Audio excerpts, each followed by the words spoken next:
So hi guys, how are you? I hope आप सभी अच्छे होंगे और आपकी पढ़ाई बहुत अच्छे से चल रही होगी। आज हम कुछ 5 must no important idioms discuss करेंगे एसएससी पॉइंट ऑफ व्यू से, राइट? तो एसएससी के एग्जाम्स में आपको पता है इडियोमेटिक एक्सप्रेशंस आते हैं, वन वर्ड सब्स्टिट्यूशंस पूछता है एग्जामिनर, स्पेलिंग चेक के क्वेश्चंस आते हैं। तो मेरी पोस्ट को भी आप फॉलो करते रहा करो। पोस्ट के अंदर मैं बहुत अच्छे अच्छे क्वेश्चंस डालता हूँ जो एग्जाम में पूछे जाते हैं। जैसे अभी रिसेंटली कोई एग्जाम हुआ था, उसके अंदर हेट्रोजेनस की स्पेलिंग पूछी थी और ये बड़ी इंपॉर्टेंट स्पेलिंग है और मैंने पोस्ट में भी डाली थी। तो आप वहां पे भी आंसर कर सकते हैं। 4 ऑप्शंस गिवन होते हैं, तो वहां पे आप चेक कर सकते हो, वहां पे सिलेक्टेड क्वेश्चंस होते हैं। और फिर जब मेरे को ऐसा लगता है कि 5 to 10 वहां पे क्वेश्चंस मेरे हो चुके हैं पोस्ट वाले, तो उसकी मैं एक पर्टिकुलर वीडियो जरूर बना के अपलोड करता हूँ अपने चैनल के ऊपर, राइट? डायरेक्ट मैं वो आंसर देना प्रेफर नहीं करता, क्योंकि क्वेश्चंस की सिर्फ आंसर ही मैटर नहीं करता। आपको क्वेश्चन की एक्सप्लेनेशन भी पता होनी चाहिए कि अगर ऑप्शन बी आंसर बन रहा है, बी में एरर है तो क्यों है। जैसे नथिंग बट वाला मैंने कॉन्सेप्ट डाला था, तो उसकी एक्सप्लेनेशन बहुत बड़ी है उस क्वेश्चन की।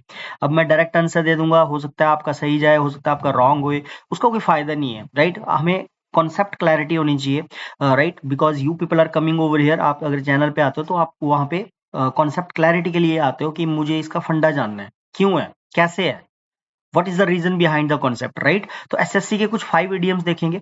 तो SSC idioms, 5 must know idioms and phrases, right? जो आपको पता होने चाहिए, जो एग्जाम पॉइंट ऑफ व्यू से इंपॉर्टेंट है।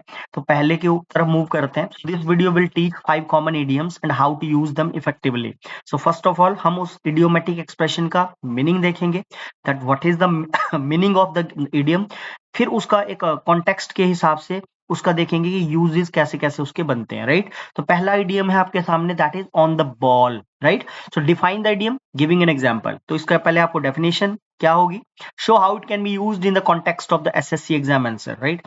तो पहले इसका मीनिंग देख लेते हैं स्टूडेंट्स। ऑन द बॉल का मीनिंग होता है बेसिकली, थोड़ा सा मैंने इलॉबरेट मैनर में इनके मीनिंग्स गिवन है, इस वीडियो के अंदर मिलेंगे आपको स्लाइड्स के अंदर। सो ऑन द बॉल का मीनिंग होता है to be alert, aware, and quick to respond or act. It often refers to someone who is well prepared, efficient, and has a clear understanding of the situation. So, on the ball means जब आप किसी भी चीज के लिए ना बड़े alert होते हो, अवेयर होते हो और रिस्पॉन्डिंग होते हो, क्विक रिस्पॉन्ड करते हो आप, ठीक है, या एक्ट करते हो, right? So it often refers to someone who is well prepared. ये basically on the ball means होता है कि जब आप पूरी तरह से वेल प्रिपेयर्ड होते हो, एफिशिएंट होते हो, अपने वर्क में माहिर होते हो, एक्सपर्ट होते हो, और आपको उस सिचुएशन की एक क्लियर अंडरस्टैंडिंग होती है। तो ये सारे कॉन्टेक्स्ट हैं जहां पे आप इस पर्टिकुलर इडियम को यूज कर सकते हो। इसका एग्जांपल देखेंगे। He was really on the ball during the meeting. Okay, quickly answering all questions and offering useful suggestions. तो हम ऐसे बोल सकते हैं कि मीटिंग के अंदर she was really on the ball, means वो अलर्ट थी, अटेंटिव थी। During the meeting quickly answering all questions and offering useful suggestions, right? तो ये इस कॉन्टेक्स्ट में हम इसका यूज कर सकते हैं। Come to the next one, idiom number second, a cut above. What is the meaning of cut above? It means something or someone is superior or of better quality compared to others. तो cut अब एक अच्छी चीज को बोलते हैं, right? Superior चीज को बोलते हैं, बेटर क्वालिटी की जो चीज होती है, अगर हम उसको दूसरों से कंपेयर करते हैं तो इट इज मच बेटर या बेटर क्वालिटी, राइट? तो ये इसका पर्टिकुलर इडियोमेटिक एक्सप्रेशन का मीनिंग है। अब इसका एग्जाम्पल देख लेते हैं। Her performance in the competition was a cut above the rest. She clearly stood out as the best. Right? तो उसकी जो परफॉर्मेंस थी वो कंपटीशन में वो रहा कट अबव थी। तो ऐसे आप इसका एग्जांपल बना सकते हो। कोई और कॉन्टेक्स्ट देख सकते हैं। कॉन्ट्रास्टिंग, अगर हम इसका अपोजिट मीनिंग के हिसाब से मीनिंग थोड़ा बनाएंगे एग्जांपल, तो देखो बोल रहा है the restaurant we went to last night was just average. It wasn't bad but it was definitely a cut below, right? So cut above का जो ऑपोजिट इडियोमेटिक एक्सप्रेशन बन जाएगा, that would be a cut below, the one we visited last week. So this contrasts the cut above idiom, suggesting something of lower quality. तो cut above एक superior quality को refer करता है and cut below जो है एक lower quality को refer करता है। ये इसका contrasting जो है, हमने एक एग्जांपल कुछ इस तरह से भी बना दिया। तो दो मीनिंग हमारे निकल जाते हैं। cut below का मीनिंग जो है लोअर क्वालिटी होता है, और cut above, above और below से आप इसको जोड़ सकते हैं, ठीक है, ध्यान रखना है। above मतलब बेस्ट क्वालिटी, राइट, अच्छी क्वालिटी का होना, और a cut below means lower quality. Superior inferior quality आप बोल सकते हो। Come to the third one, most important, ये वाला इडियम ना कई बार एग्जाम में आता है, ध्यान रखना आपने, man of letters, right. So man of letters का मीनिंग क्या होता है, इसकी डेफिनेशन देखेंगे, डिफरेंट कॉन्टेक्स्ट में इसका यूज समझेंगे। इसको मैन वाले इडियम्स भी बोलते हैं स्टूडेंट्स, ये नाउन की जड़ से निकलते हैं। नाउन के अंदर जो नाउन चैप्टर होता है उसमें इसका रूट वर्ड छुपा होता है। मैन वाले जितने भी इडियम्स होते हैं, man of letters, man of means, man of word, right, man of irons, ठीक है, बहुत सारे बन जाते हैं, मैन इडियम्स इनको बोलते हैं। तो ये मैं किसी एक पर्टिकुलर अलग से सेपरेट वीडियो बना के ये सारे मैन वाले आपको करवा दूंगा एक सेपरेट वीडियो में, जिसका एक कॉमन रूट है इसका मैन, राइट। मतलब हर इडियम के अंदर तुम्हें मैन मिलेगा। Man of letters, man of word, man of parts, man of means, man of irons. तो ये 8 to 10 इडियम्स है मैन वाले, राइट। तो ये सारी एक लिस्ट बना के इसकी अलग ही वीडियो बना लेंगे जिसमें आपको फंडा क्लियर हो जाएगा कि मैन वाले भी कुछ मुहावरे होते हैं। So the phrase man of letters refer to a person, typically a man who is well educated, knowledgeable, and skilled in writing, especially in literature or intellectual pursuits. It implies that the person is dedicated to the written word, such as a scholar, writer, intellectual. So ये letter नहीं है student, ये letters है, ध्यान रखना। Man of letter नहीं होता है, मैन ऑफ लेटर्स होता है, इसमें एस आता है। और letter, letters, man, sorry, word, words, part, parts, इनके डिफरेंसेस होते हैं। तो लेटर्स का मतलब यहाँ पे चिट्ठी पत्र से नहीं हम लेते हैं, लेटर्स का मीनिंग विद्वान होता है, राइट। ठीक है, सच एज, देखो यहाँ बोला है, सच एज स्कॉलर, राइटर और इंटेलेक्चुअल। तो मैन ऑफ लेटर्स उस इंडिविजुअल के लिए रेफर किया जाता है जो लिटरेचर में, जो साहित्य में क्या होता है, जो साहित्य के अंदर बड़ा विद्वान होता है, उसको लिटरेचर का बहुत ज्ञान होता है, उसको मैन ऑफ लेटर्स बोलते हैं। एग्जाम्पल आप देख लेंगे, बोला my uncle is a man of letters who enjoys discussing philosophy and the latest novel he is reading over dinner, right. तो आप अपने ये इन जनरल कॉन्टेक्स्ट में एग्जाम्पल बनाया गया है, ठीक है, कि जो मेरे अंकल है वो बड़े विद्वान है, स्कॉलर है, और वो फिलोसफी के ऊपर बोल रहा है, डिस्कशन करते हैं जब वो डिनर करते हैं, right. John Keats was a man of writer, sorry, man of letters. तो याद रखना जितने भी पोइट्री के अंदर जॉन कीट्स थे, विलियम वर्ड्सवर्थ थे, राइट। तो ये वाले जो जितने भी रोमांटिक इरा के पोएट्स रहे हैं, फिर आपके एलिजाबेथन एज में जो आपका विलियम शेक्सपियर आ जाते हैं, ठीक है, ये सारे जितने भी राइटर्स थे, पोएट्स थे, इनके लिए बेसिकली ये इडियम भी यूज किया जाता है। William words was a man of, basically man of letters, या जॉन कीट्स, विलियम शेक्सपियर। तो उस उनके लिए भी, कवियों के लिए भी हम इसको यूज करते हैं, इस मुहावरे को ध्यान रखना है, right. Come to the third fourth one, the tip of the iceberg, very very important. The tip of the iceberg क्या होता है, this idiom refers to a small visible part of a much larger problem or situation. It suggests that what is seen or known is just a small fraction of the entire issue. There is much more beneath the surface. तो tip of the iceberg होता है कि basically कोई बहुत विशाल problem है, उसमें से हमें कुछ उसका छोटा सा हिस्सा दिखता है, कोई छोटा सा हिस्सा उस प्रॉब्लम का पकड़ में आ जाता है, तो उससे पता लग जाता है कि ये प्रॉब्लम तो बहुत बड़ी है यार, ये तो छोटा सा हमने अभी इसका छोटा सा पता चला है हमें।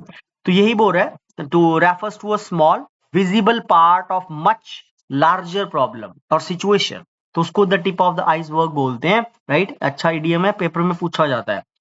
तो इसका एग्जाम्पल देख लेते हैं students. Example in sentence, the company's financial troubles are just the tip of the iceberg, there are deeper issues with management that need to be addressed, right. तो ऐसे आप इसको सेंटेंस में उतार सकते हैं। Try to make examples.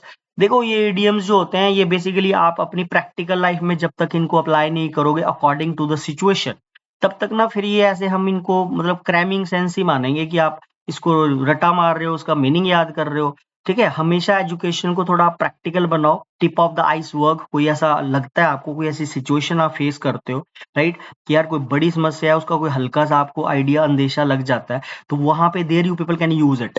जैसे यहाँ पे बोल रहा है, the company's financial troubles are just the tip of the iceberg, there are deeper issues with management that need to be addressed, right. तो इस कॉन्टेक्स्ट में ऐसे आप इसको यूज कर सकते हैं। आगे चलते हैं स्टूडेंट्स, ये भी काफी इंपॉर्टेंट है, सुनने में भी आता है न्यूज वगैरह में, इन जनरल लोग इसको यूज करते हैं। Blessing in disguise definition, a blessing in disguise refers to a situation that initially appears to be negative unfortunate or challenging, but later turns out to have a positive or beneficial outcome.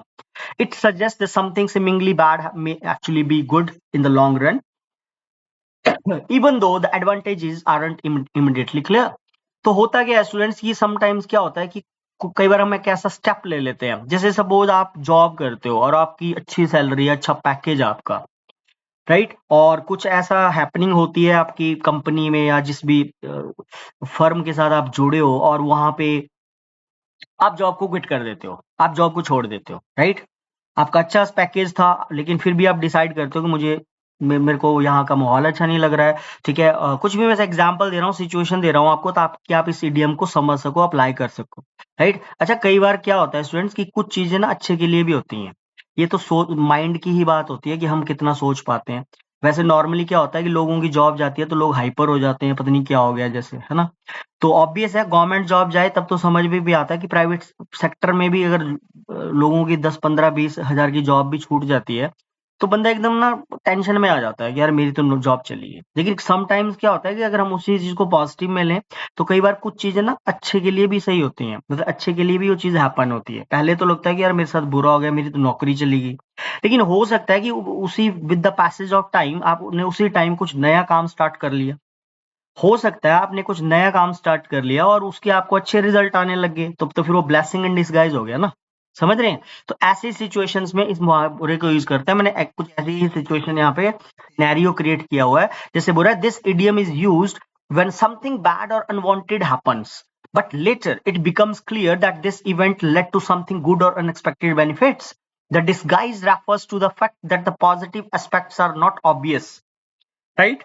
Disguise वही होता है छिपा हुआ, उसका यही है कि positive aspects भी हो सकता है उस चीज के पीछे, आर नॉट ऑब्वियस, वो क्लियर नहीं होते at first and might be hidden behind the apparent misfortune.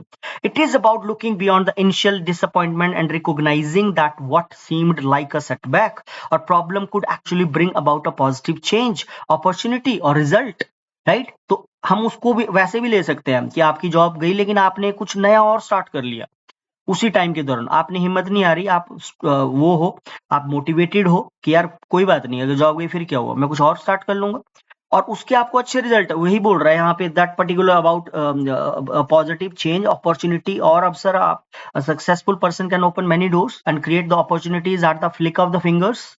ठीक है, जो कामयाब व्यक्ति होता है उसको कमी नहीं होती, लोग उसके पास आते हैं, वो लोगों के पास नहीं जाता।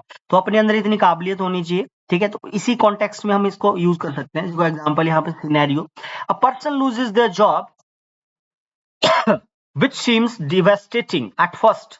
However, this setback pushes them to start their own business, which turns out to be far more successful and fulfilling than their previous job. Right, job चली गई, बंदे ने अपना बिजनेस स्टार्ट कर दिया, वो अच्छा साबित हुआ, सक्सेसफुल हो गया, तो उससे तो बेटर है ना प्रीवियस जॉब से। तो फिर उसका बिजनेस में वो सोचेगा यार जॉब से तो मैं यही ठीक हूँ।